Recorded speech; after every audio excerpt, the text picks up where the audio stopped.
Want more positivity in your life? Subscribe, turn on notifications, follow us, and all that techie stuff. We'd love to hear from you. Comment, share, or give us a thumbs up. We are grateful to have you hanging out with us at Matt Logan Speaks. Hey, welcome everybody back to the podcast. I have a gentleman that I am going to blame for me doing what I'm doing. So it's his fault. I'll take the It's Coach Dave, everybody. There you go. That works. Welcome. Thank you. Because I think that's really how you're best known, aren't you? I mean, yeah, that pretty much. Yeah. I mean, as Coach far as Dave. in my area, with students and things like that, and maybe I should have introduced you as the mother of dragons and the the keeper of what, or freer of slaves. Wrong script, right? Wrong script. Maybe in some cases that would work, but yeah, not been addressed by that though. Yeah. That'd be fun. Those are good shows. They're a little out on the fringe of what we're going to be talking about. Yeah, that's all good. It's all good. Thanks for being here, dude. I appreciate what you do. I will say that, what pops into mind is you definitely have affected the hearts of thousands over your career. How long have you been doing the whole education bit? So I've been in public education for 21 years. This is going on to my 22nd year. Let's see. So you started when you were 3 years old? Yeah. Didn't you check out my platinum highlights? I thought today? that was for Halloween. Yeah, sprayed them on. No, I wish. But no, I started in 1999 with the Rochester Public Schools. Yeah. And you brought me in. The reason we know each other is you brought me into JM, and really early on when I started speaking about what had happened, and that, excuse me, that's why I blame you for being here, right. Just so everybody understands. Because I didn't want to do that clearly and things like that, but with your that kind of says your heart though, right? Your heart is for students. Clearly 21 years, a lot of stress. It's not good pay. Yeah. You keep doing it. So, it's an interesting career choice for people. Yeah. Where are you at right now in that? Yeah. So, maybe to just explain to you my path in that has been, I was actually hired in 99 as a health teacher, an 8th grade health teacher at Willow Creek Middle School. Sure. Which I only did for 1 year, and then I was displaced and put in a different role, and went actually to John Marshall High School, ironically, which is where I was coaching, and had coached 3 high school sports for 8 years, which was a lot. Yeah. I was there for many years. I spent 4 years at Friedel Middle School as an administrator, actually. I was kind of on the fast track to being a school administrator. Loved that work. Didn't care for the politics at that level in a big district. It's not for me.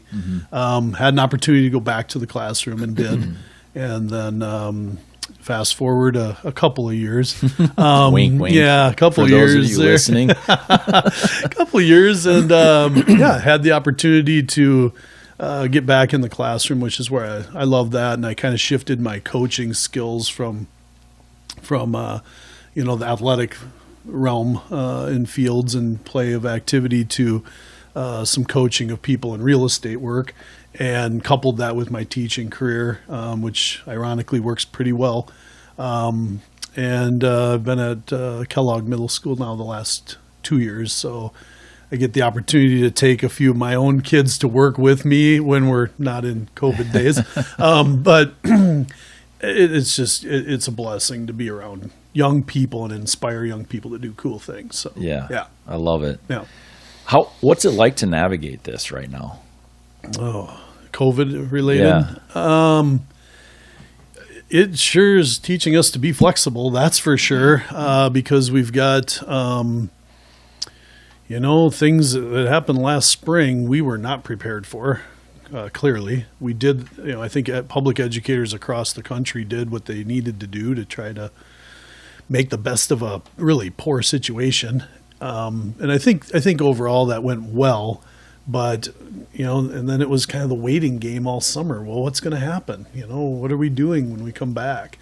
now that we're back, we've had a lot of change, of course, and gone to a lot of virtual classes, and online learning is very different from what it was even just last spring. Sure. So just learning how to be flexible and learning how to take some things on that you never thought you would ever have to do in your career.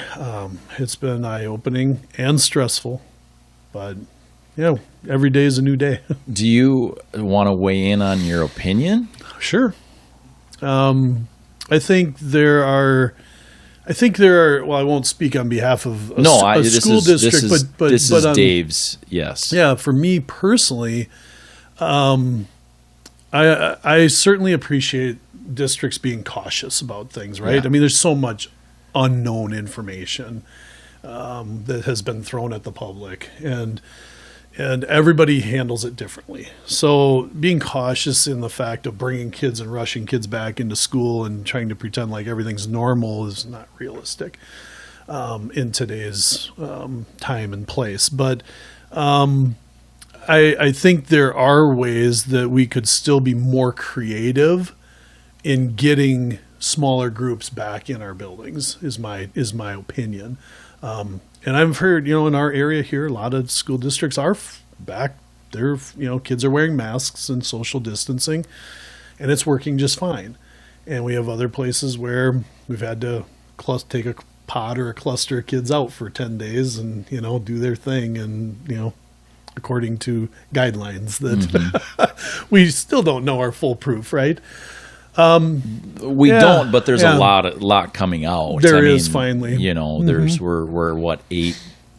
I mean, from March when really things shut down. What are we 7.5 months from that place? Right. So there's a lot of information, but I should interject. I mean, I have a vast amount of information coming at me constantly. Me personally, as an educator, my wife's an associate director for Olmsted County Adult and Family Services.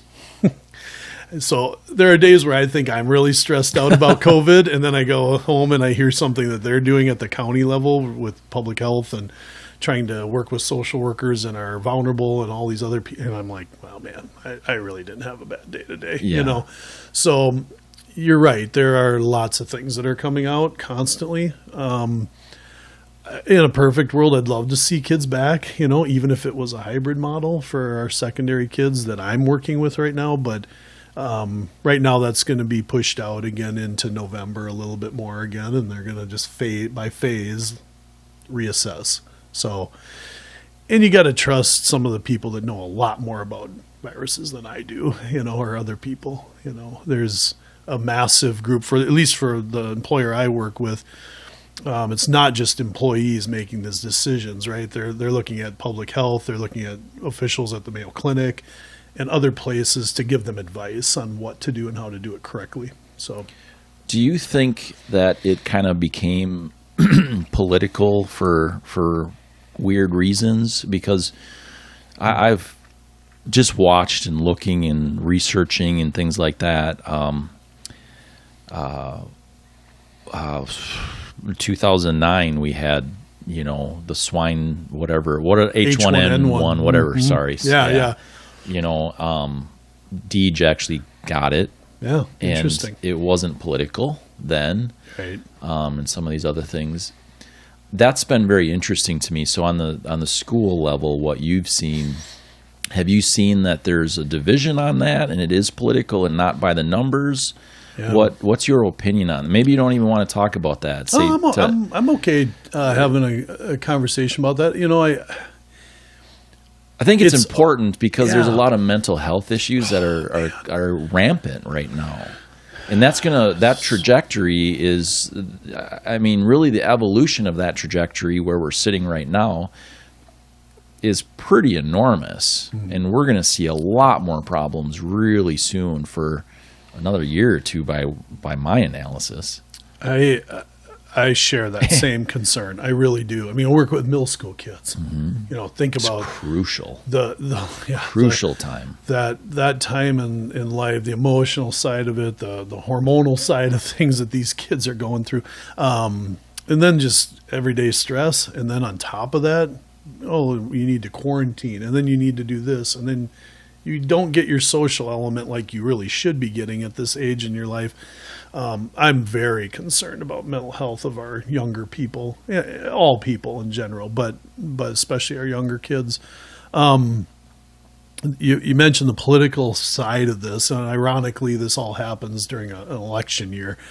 I've often had conversations with friends and said, wouldn't it just be interesting to know what this would have been like if it wasn't a political, election year?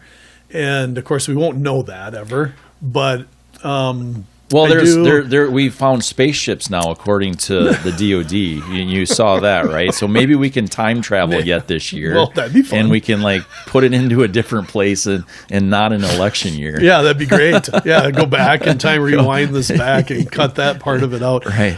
What I Sorry, do. Go ahead. No, it's so great. Yeah, totally. Who knows? Nothing would shock me in 2020 right now. Yeah, really, totally. truly. But where I do see some of those things, it's not just where I work, but in our area and in broader areas too, because of the political elections going on, and each side taking an angle and oftentimes doing this. You don't do this and we do that. That's stressful enough on people, but oftentimes I think there are people in positions that are making decisions, i.e. school boards and, people in positions to make these decisions. I don't know how they can't be influenced by that, whichever way that is, So I'm concerned about that too. I think this shouldn't get political. This should be about public health officials, doctors, epidemiologists, people who understand how viruses operate and work. Leave the politics to politicians, but don't do this with everyday life, because there are going to be negative side effects from all this. There's no question about it. There already are. And I think what I kind of heard you saying earlier about early on, you did the best that you could, and I think everybody did the best that they could. Right. We didn't know and I say we, I obviously was not involved, but we as a society didn't know what it was to begin with, didn't know the consequences of it, what the path it would, what path it would take, all these things, and so that made sense. Let's quote unquote flatten the curve, things like that. But it got kicked down the road, and then the narratives changed depending upon your political views, like you kind of said.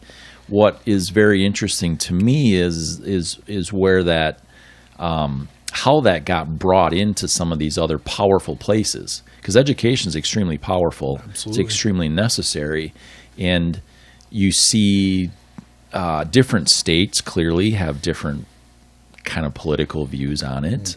South Dakota, Texas, some of these other, Georgia, Florida. Yeah. And here we are in Minnesota, and it's it's such a political climate in education.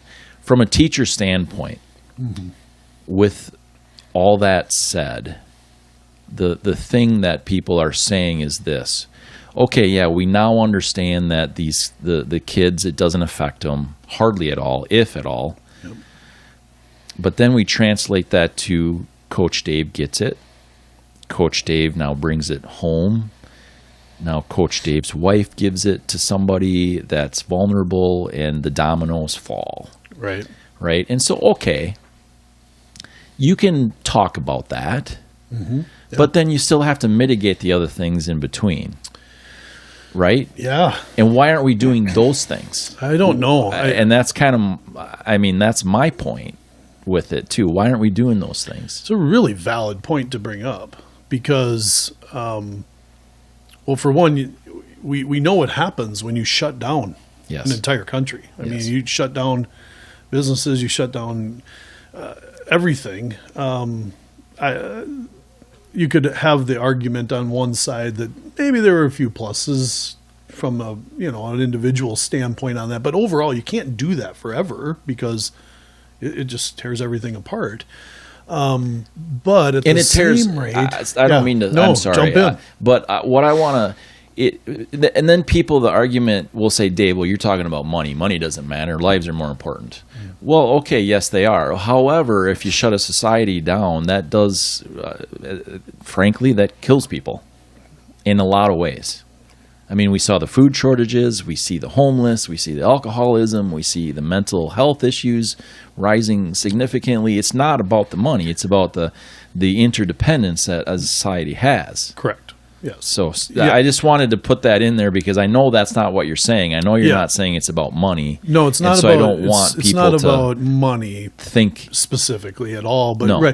But I've read a story about a business owner who, because of the fact that they were shut down and had to be because of the nature of their business, and the business was going bankrupt like by the day, took his life. I mean, so you're right. It does take lives, and that's truly unfortunate. I think that there has to be a little bit bigger viewpoint on a lot of these things, and what I mean by that is we've already hit on it once, talking about mental health. But there is a massive mental health element to all of this, and it needs more attention, quite frankly. And I don't know that we're doing that to the level we should be. And it's not just worrying about an individual who gets this virus and then shows up to work and they're asymptomatic. They have no clue they get it. That's the whole topic, right? You could have it, Matt, and I wouldn't even know, right? And so, but then that's let me interesting. Yeah, and let me say this: if I knew I was exposed, I should probably then be a decent human being and say, "Hey, Dave, you know what? I want you to know I might have been exposed. Right. If you want to come out here and do this, we still can. Right. I can tell you I do have a filter, Yeah. which is true. Yeah. I'm not just saying that. Yeah. I have a hospital grade filter in the house and stuff here. Just for, I did that right away. Like, okay, wow, I'm scared. Let's get a filter. A lot of people and, have. Yeah, and whether that's good or bad or not, it was just what I decided to do. Yeah. Because the big reason is because I wanted people to still come out. Yeah. And I wanted them to be comfortable. Yeah. Things like that. Yeah. And so what I'm saying is that I think that we've gotten to a place where we're not trusting each other anymore. Yeah, that's a whole nother topic. Yeah. I agree. I work in a public school setting right now where there's zero. Well, I shouldn't say zero. We do have some students in the building daily. And there usually are students with, disabilities and other needs, but it is very limited. There's extreme measures being taken to make sure those kids, they still have a right to an education too. Yeah. And so in some of those, and certainly it always comes back to a parental choice. If they don't want their kid in a school setting, they don't have to right now either. And it's very difficult, and it's also a time then we look back and we're expecting our leaders, not presidents, I'm not saying necessarily, although we'd like them to be leaders too here at this point in time. For sure. But it's also our local leaders, and it's our individual building leaders, and it's our people in our communities who are leaders to step up and say, we're going to do this together, right? And build that sense of community that we've really, personally, in my opinion, have really lost touch with a lot in this recent year. Being a political year, I just see so many people, even people that are good friends of mine that I know very, very well, arguing on Facebook over something trivial. But their politician said that, and their politician said that, so now they're going to go at it. That's interesting. I text painful. So I try to message people when I can, and I text a guy recently, and someone I've known for a long time, like 10, 12 years, and we don't agree on a lot of things politically, and we never have. But that's not important. I mean, we're not close, but we stay in contact, generally speaking. Yep. For days he didn't text me back, and so I text him again. I'm like, what the heck? What's going on? You all right? Well, I'm not going to talk to you anymore, and I think you know why. Ouch. Yeah. Okay. No, I don't know why. Please explain. But you see that a lot. I'm seeing it. I see that a lot amongst it adults. It blows my mind. Adults. Yeah. One of my mentors in the real estate industry, who I've just always thought of highly as not just a business person but as just a good person. Like this particular individual he's just a good guy, all the way around. And he makes a lot of references back to 9/11, but more so 9/12. Mm-hmm. You've heard that lingo before. And he's like, why can't we get back? What has happened between now and then? Right. That changed so much that people are looking at each other. And if you dare disagree with my political views, I'll never talk to you again. I will never speak to you. I can't have an ounce of respect for you. What in the world, man? I mean, that to me is just astounding. That should never take place. But it's rampant right now. It's rampant amongst people. It is. And I don't know where you stand politically, and that's not what we're here to talk about for sure. But I want to say, like, one of the things that gets blamed on is, Trump obviously is a very polarizing character, and he is. He's polarizing and he's powerful, right? He's a powerful guy. Yeah. He knows what he wants to do, and he's going to go after it. Yep. He's never been a politician. Yeah. All of these things, which I think is something to be said in and of itself, not in a negative way. Yeah.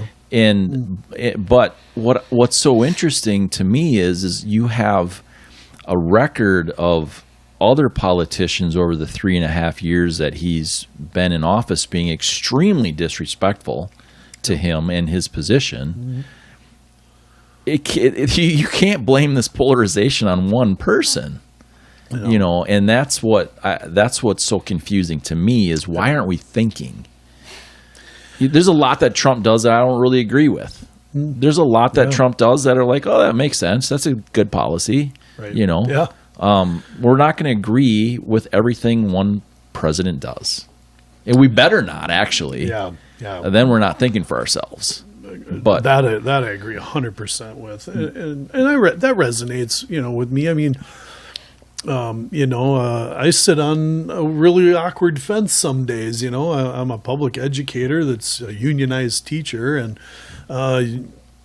you would think that a lot of those people would just automatically be Democratic leaning side of things and wouldn't ever want to hear the other side of the story. And yet a lot of colleagues of mine are not like that. And usually when I have those conversations is typically comes back to what you said a minute ago, which is, I don't necessarily know that I would stand up and back, a guy like Donald Trump, because polarizing was a very good descriptor for him.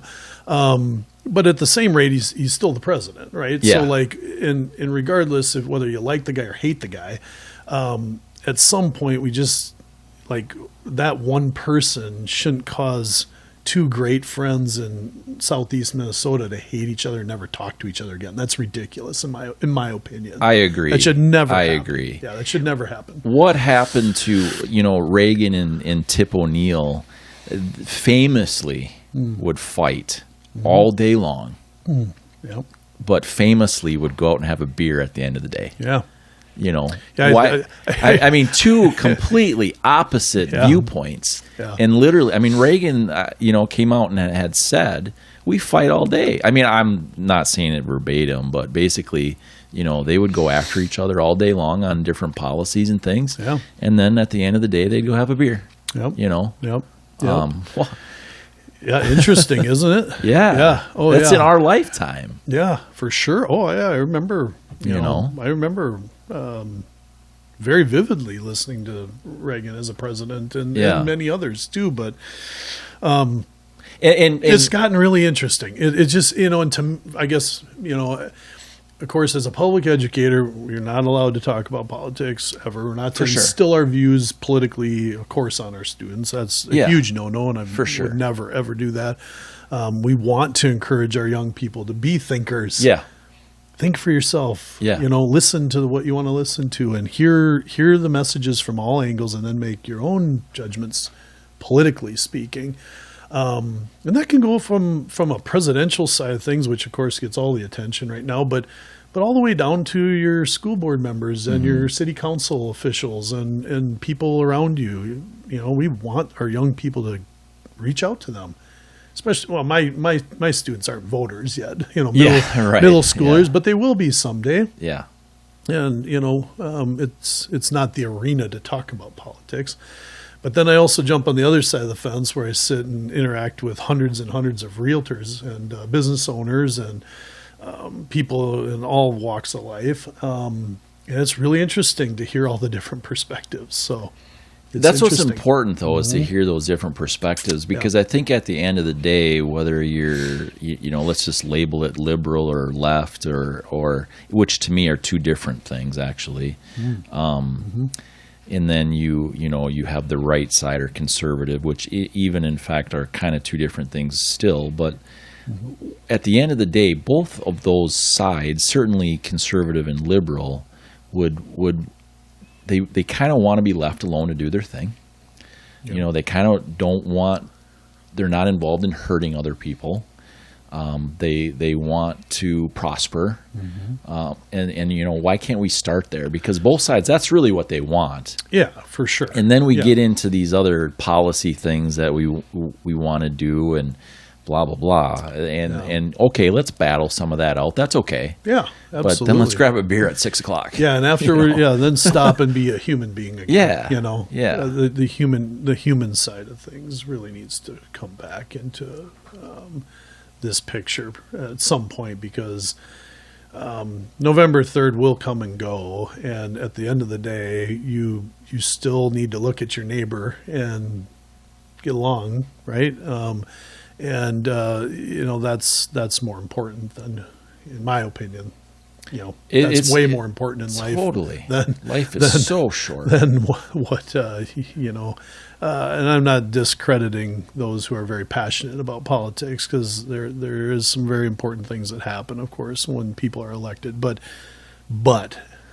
at the end of the day, you know, I live in a cul-de-sac in Rochester, and it's very interesting. When you live in a cul-de-sac, you are forced to know your neighbors. Sure. 'Cause you are always looking at them directly, right? Yeah, right. So you don't have the street where I get to just look out and not see who's on my sides if I choose not to look at them or interact with them. Yeah. And a cul-de-sac is very different living. Sure. Never thought of it like that. Yeah, it's interesting. And actually, in our cul-de-sac, we have vast different views politically.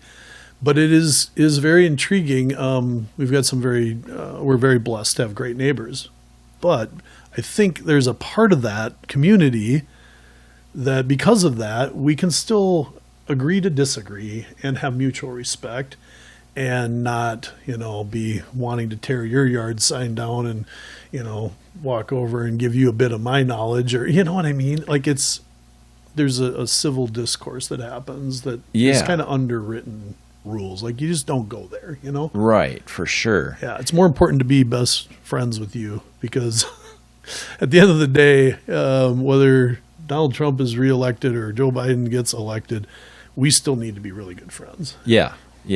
Because at the local level is what affects daily living. Right. And so okay, your president didn't get elected. Why Orange Man bad? And then you have that, you know, syndrome, and you go after that, and you have blinders on to everything else, and you just can't function. We talked about forgiveness off camera, right? Yeah, we did. I mean, that's kind of what it boils down to. Like, I'm forgiving you for voting for somebody that I didn't really care for, and now in 4 years from now, I'm going to for 4 years, I'm going to talk to you about it. And I'll forgive you for blaming me for putting you down this path. Right, totally. But yes. And so that's kind of where it's at for me, is we have to understand that, okay, there's a respect to the position. You don't have to agree with the person who's in there. But then now, let's talk about that for the next 4 years and say, and Dave, you tell me why you think that. Yeah. And I'll listen to it. Right. I might not agree with it, but that's what human beings are like. That's what we're supposed to do. Right.